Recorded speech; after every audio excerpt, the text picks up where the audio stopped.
Hi, Sally Walker here, your hormone and slow age expert, and welcome to Fat Week. Okay, so I thought today I would give you a little bit of a description of what a basic fat molecule looks like. So, because it gives a better understanding when we start talking about saturated and unsaturated and omegas. Okay, right.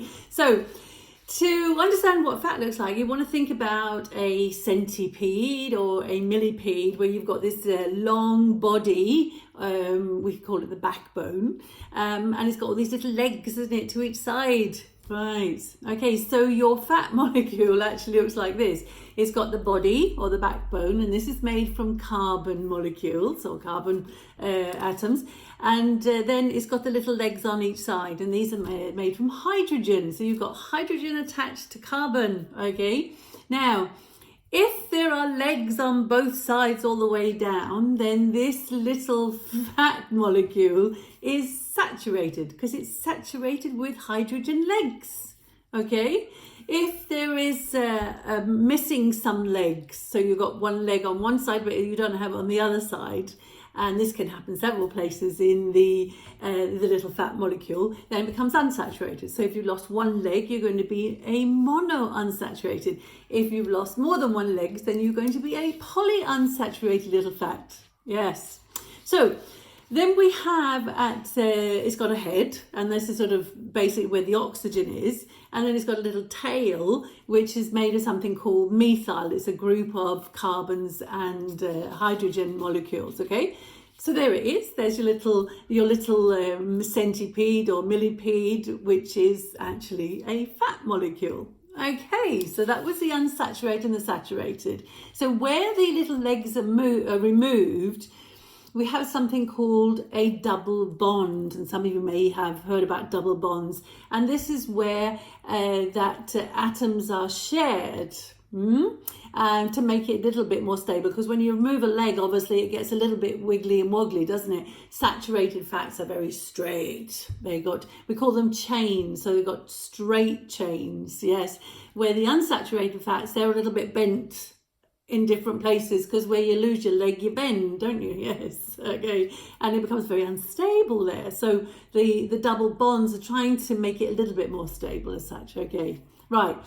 So the chains can be short, they can be medium, they can be long, and they can be extra long. So this is just telling you how long the little backbone is. It's not telling you anything about how many legs are on either side. It's just telling you it's a longer or shorter chain of fats. And the shorter and the medium chains are quicker to be utilized to make energy, where the longer the chains, the more requiring it is, or demanding is rather the better word. It's not quite so easy to burn these types of fats to make energy. Okay, right, so the word omega, because that's a very important word, because we hear all about these omega-3s and omega-6s. Yes, now the omega-3s and omega-6s are essential fatty acids, but not because they're omegas. Because there's also omega-5s, and there's omega-7s, and there's omega-9s, and there's omega-11s. You know, there's lots of different omegas, and what it is actually telling you is where the first double bond, the first place you've lost a leg, is on this little worm or this little centipede from the methyl end, so from the tail. So you count the number of carbons, so omega-3s, it'll be on the third little leg which has disappeared or which is missing from your fat molecule, okay? Omega-6 is going to be the sixth one, omega-5 is going to be on the fifth one, etc., etc., etc. That's what omega means. It doesn't mean essential. Essential is telling us that we can't make these fatty acids. We don't have the recipe, so we don't have the DNA to make omega-3s and omega-6s, and we have to eat them. We have to get them through our diets. Very, very important.